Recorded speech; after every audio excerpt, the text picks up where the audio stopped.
दोस्तों, technology sector में Saudi अरब ने इस बार एक ऐसा कारनामा कर दिखाया है जिसने पूरी दुनिया को हैरान कर दिया है। आपने आमतौर पर जमीन के ऊपर बहते हुए नेचुरल रिसोर्सेज ऑफ वाटर देखे होंगे, लेकिन सऊदी अरब रेगिस्तान में एक और मेगा प्रोजेक्ट बनाने वाला है जिसके तहत वो अंडरग्राउंड पाइप्स के जरिए दुनिया की सबसे लंबी नदी यानी कि नील नदी से भी लंबी नदी बनाएगा। लेकिन सवाल है कि आखिर कैसे सऊदी अरब इतना बड़ा कारनामा करने वाला है और एक अंडरग्राउंड पाइपलाइन वाली रिवर बनाने के लिए सऊदी अरब कौन कौन सी टेक्नोलॉजी इस्तेमाल करेगा और किस तरह से आर्टिफिशियल रिवर सऊदी अरब के रूपरेखा बदलने वाला है। ये सब जानने के लिए वीडियो को पूरा देखिएगा। दोस्तों, भले ही हमारी अर्थ का 71% एरिया वाटर कवर्ड हो, लेकिन आज भी दुनिया में कई देश ऐसे हैं जिनकी किस्मत में पानी की एक एक बूंद के लिए मोहताज होना लिखा हुआ है। लेकिन ये लैंड लॉक कंट्रीज पानी की जरूरत पूरा करने के लिए कई आर्टिफिशियल रिवर्स बना चुकी हैं और इसी दौड़ में अब सऊदी अरब भी शामिल हो चुका है। सऊदी सरकार ने अरब के रेगिस्तान में 12,000 किलोमीटर लंबी एक नदी बनाने के नए प्रोजेक्ट को शुरू किया है। ये लंबाई दुनिया की सबसे लंबी नदी नील नदी से 2 गुना ज्यादा होगी। लगातार टेक्नोलॉजीज का इस्तेमाल करके रेगिस्तान में खेती करने की टेक्नोलॉजी बहुत पहले ही इजाद कर दी गई थी, लेकिन जब बात सऊदी अरब की हो तो यहाँ के तेल के कुएं तो मौजूद हैं, लेकिन नेचुरली कोई भी पानी का सोर्स या नदी मौजूद नहीं है और खेती करने के लिए पानी सबसे ज्यादा अहम है। और सऊदी अरब में खुश्क और बंजर रेगिस्तान के सिवा कुछ नहीं है। ये देश दूसरे देशों से पानी खरीदता है, लेकिन दोस्तों हमेशा से सऊदी अरब के हालत इतने भी ठीक नहीं थे कि वो दूसरे देशों से पानी खरीदकर अपने देश की आपूर्ति पूरी कर सके। एक वक्त ऐसा भी था जब सऊदी अरब के तेल रिसोर्सेज उसे उतनी कमाई नहीं दे पाते थे और सऊदी अरब की जनता वहां मौजूद थोड़े बहुत पोखर और तालाब और सीजनल बारिश के पानी से ही अपनी जरूरत पूरी करती थी। लेकिन जैसे जैसे सऊदी अरब में तेल के कुएं खोजे गए, सऊदी सरकार ने सबसे पहले पानी की किल्लत दूर करने के लिए उसे इंपोर्ट करने की योजना बनाई। आमतौर पर किसी भी जमीन में 100 फीट गहराई पर पानी आसानी से निकल जाता है, लेकिन सऊदी अरब के रेगिस्तान में नेचुरल वाटर रिसोर्सेज ढूंढना अंधेरे में सुई खोजने जैसा है। लेकिन ये जानते हुए भी सऊदी अरब में रेगिस्तान की जमीनों को खोदना शुरू किया और किस्मत में जमीन की गहराई में बहुत अंदर जाने पर फॉसिल ग्राउंड वाटर रिसोर्सेज के जरिए सऊदी अरब को पानी मिल भी सका। लेकिन अब समस्या ये थी, जिस तरह दुनिया के बाकी देशों में जमीन की गहराइयों में नॉर्मल रिप्लेनिशेबल वाटर रिसोर्सेज मौजूद होते हैं जो ग्राउंड वाटर के लगातार यूज करने के बाद डिप्लेटेड होने पर रेन वाटर हार्वेस्टिंग के जरिए खत्म हुए ग्राउंड वाटर को दोबारा से चार्ज कर देते हैं। लेकिन ऐसा सऊदी अरब में करना इम्पॉसिबल है। सऊदी अरब के बंजार रेगिस्तान के नीचे वाटर रिप्लेशन करने का और उसे चार्ज करने का कोई भी तरीका नहीं है। हालांकि अभी संडे ग्राउंड वाटर को जैसे तैसे ढूंढा गया था, तब वहां पर सऊदी सरकार ने डिसैलिनेशन प्लांट्स लगाने शुरू कर दिए ताकि समुद्र में मौजूद खारे पानी को मीठा बनाया जा सके और इस्तेमाल में लाया जा सके। लेकिन जब सऊदी अरब के पास पानी आ गया तो सऊदी अरब की जनता से लेकर सरकार ने इसे लापरवाही के साथ बरता। सऊदी अरब की जमीन है पहले से ही बंजर, शुष्क और रेगिस्तानी मिट्टी से ढकी हुई थी, तो ऐसे में यहाँ खेती करना नामुमकिन था। लेकिन सऊदी सरकार ने दूसरे देशों से अनाज को एक्सपोर्ट करने की बजाय अपने ही देश में खेती करने की सोचा और बहुत तेजी से सऊदी अरब की शुष्क जमीनों में खेती करना शुरू कर दिया, जिससे लगभग सारा पानी खेती में ही इस्तेमाल हो जाता था।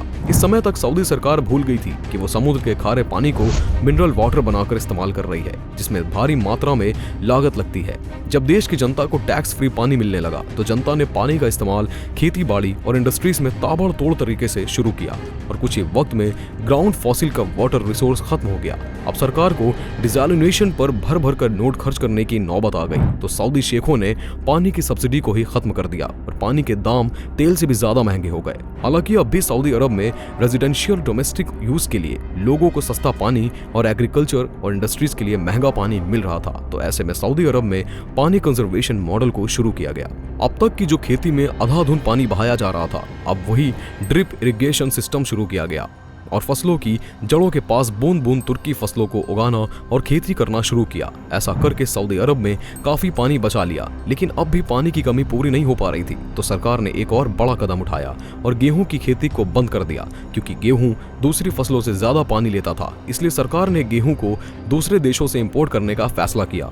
यहाँ पर गौर करने वाली बात यह थी कि सऊदी अरब के पास अब तक तेल के कुएं भरपूर मात्रा में थे, लेकिन जैसे जैसे वक्त बीत रहा था यहाँ पर गरीबों के संकट मंडराने के आसार पैदा हो रहे थे। दुबई के क्राउन प्रिंस मोहम्मद बिन सुलेमानी जब विजन 2030 के अनाउंसमेंट किया तो वो समझ चुके थे कि 2030 आते आते देश में तेल के कुएं उतनी इकोनॉमी बूस्ट नहीं कर पाएंगे, इसलिए उन्हें कमाई के लिए दूसरे सोर्सेज क्राउन प्रिंस मोहम्मद बिन सुलेमान को दिखाई दिए। वो थे एग्रीकल्चर और टूरिज्म। टूरिज्म सेक्टर को बढ़ावा देने के लिए सऊदी सरकार ने कई रिहायशी इमारत को बनवाना शुरू किया और अपने कानून में भी बदलाव लेकर आए। लेकिन एग्रीकल्चर के लिए सऊदी अरब को पानी की जरूरत थी, जो कि सऊदी अरब की जमीनों में मौजूद ही नहीं था। अब सरकार पानी के लिए एक बहुत ही इनोवेटिव तरीका खोज और सऊदी सरकार ने SWCC यानी कि सैलाइन वाटर कंजर्वेशन कॉरपोरेशन शुरू किया और इस तरह डिसैलिनेशन के जरिए सऊदी अरब वर्ल्ड का largest producer of fresh water बन गया। अर्थ पर मौजूद 70% खारे पानी का 18% फ्रेश वाटर कन्वर्जेशन सऊदी अरब ही करता है। लेकिन अब भी सऊदी सरकार सेटिस्फाइड नहीं थी। दुनिया का सबसे largest producer of fresh water बनने के बाद भी सऊदी अरब में state of the art desalination plant के जरिए आर्टिफिशियल रिवर क्रिएट करने की योजना बनाई। लेकिन अब समस्या ये थी कि अगर ये आर्टिफिशियल नदी रेगिस्तान के ऊपर बनाई जाती तो रेगिस्तान की सूखी मिट्टी और तपते हुए सूरज की गर्मी इस नदी को सुखाने में ज्यादा वक्त नहीं लेती। इसीलिए इस समस्या का समाधान करने के लिए सऊदी सरकार ने अंडरग्राउंड पाइपलाइन के जरिए इस आर्टिफिशियल रिवर को बनाने का डिसाइड किया। इस नदी की खासियत यह है कि ये 11 मीटर चौड़ी और 12,000 किलोमीटर लंबी होने वाली है, जो इस दुनिया की सबसे बड़ी आर्टिफिशियल रिवर बनेगी। सऊदी गवर्नमेंट का प्लान है कि इस आर्टिफिशियल रिवर को बनाने के लिए कभी जंग न लगने वाले नॉन कोरोजन पाइपलाइन का इस्तेमाल किया जाएगा और इसी के अंदर एक डिसैलिनेशन प्लांट भी लगाया जाएगा, ताकि नदी में जब समुद्र का पानी फ्लो किया जाए तो वो ऑटोमेटिक फ्रेश वाटर में बदलकर मिल सके। इस अंडरग्राउंड पाइपलाइन वाली रिवर को सऊदी अरब के हर इलाके में पहुंचाने का प्लान बनाया जा रहा है। बताया जा रहा है कि यह नदी 9 लाख क्यूबिक मीटर से ज्यादा फिल्टर वाटर हर रोज सऊदी की जनता को प्रोवाइड करेगी। साथ ही इस मेगा प्रोजेक्ट के जरिए सऊदी अरब का प्लान अपने बंजर खेती के मैदानों को हरी भरी धरती में बदलने का भी है। दोस्तों, शायद ये दुनिया का पहला इतना बड़ा प्रोजेक्ट होगा जब सऊदी अरब अपने देश के इकोनॉमी को बूस्ट करने के साथ देश की पॉपुलेशन को भी पानी की पूर्ति करने में कामयाब हो पाएगा। क्योंकि अगर सऊदी अरब में पानी की कमी पूरी हो गई तो वहाँ रियल एस्टेट के दाम भी लगातार बढ़ने लगेंगे।